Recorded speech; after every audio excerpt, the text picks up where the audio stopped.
ଆଜିର ଦିନଟା କିଛି ଏମିତି ଥିଲା। ଆପଣମାନେ ଭାବୁଛନ୍ତି ନା ଏଇଟା କୋଉ ଜାଗା ଜାଣିବା ପାଇଁ ଭିଡିଓଟି ଶେଷ ଯାଏଁ ନିଶ୍ଚୟ ଦେଖନ୍ତୁ। ହେଲୋ ସାଙ୍ଗମାନେ, ଜୟ ଜଗନ୍ନାଥ। ମୁଁ ଆଜି ଯାଇଥିଲି ଟିକେ ବୁଲିବା ପାଇଁ। ଆଉ ଏଇଟା କୋଉ ଜାଗା ଆପଣମାନେ ଯଦି ଚାହୁଁଛନ୍ତି ଏଠିକି ବୁଲିବା ପାଇଁ ଆସିବାକୁ, ତାହେଲେ ମତେ କମେଣ୍ଟରେ କହିବେ, ମୁଁ ଆପଣଙ୍କୁ ଠିକଣା କହିଦେବି। ତାପରେ ଏଠି ବାହାରେ ଆମ ଜୁତାକୁ ରଖି ଆମେ ଯାଇଥିଲୁ ଭିତରକୁ। ଆଉ ଆମ ଭାଗ୍ୟଟା ଏତେ ଖରାପ ଯେ ସେଇ ଟାଇମରେ ହିଁ ଲାଇନ ଟା କଟି ଯାଇଥିଲା, କାହିଁକି ନା ବହୁତ ଜୋରସେ ବର୍ଷା ପବନ ହେଇଥିଲା ନା, ସେଥିପାଇଁ ଲାଇନ ଟା କଟି ଯାଇଥିଲା। ହେଲେ ବି ଯାହା ଯେମିତି ଆସୁଥିଲା ବହୁତ ସୁନ୍ଦର ଆସୁଥିଲା।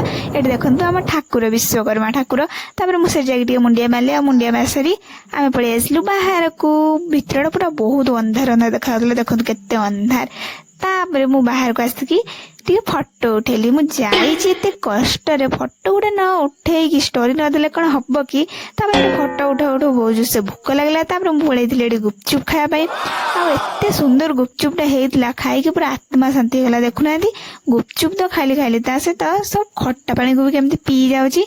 କିନ୍ତୁ ଗୁପଚୁପ ଖାଇକି ସେତିକିରେ ବି ମନ ମାନି ନଥିଲା। ତାପରେ ମୁଁ କଣ ଯାଇଥିଲି ଖାଇବା ପାଇଁ, ତାପରେ ମୁଁ ପଳେଇଥିଲି ଯାଇକି ମିସ୍ ଚାଉମିନ ଗୋଟେ ଅର୍ଡର ଦେଇଦେଇକି ବସି ଯାଇଥିଲି ଭିଆଇପି ଭଳିଆ। କେତେବେଳେ ଚାଉମିନ ଟା ଆସିବ ଆଉ ମୁଁ ଖାଇବି।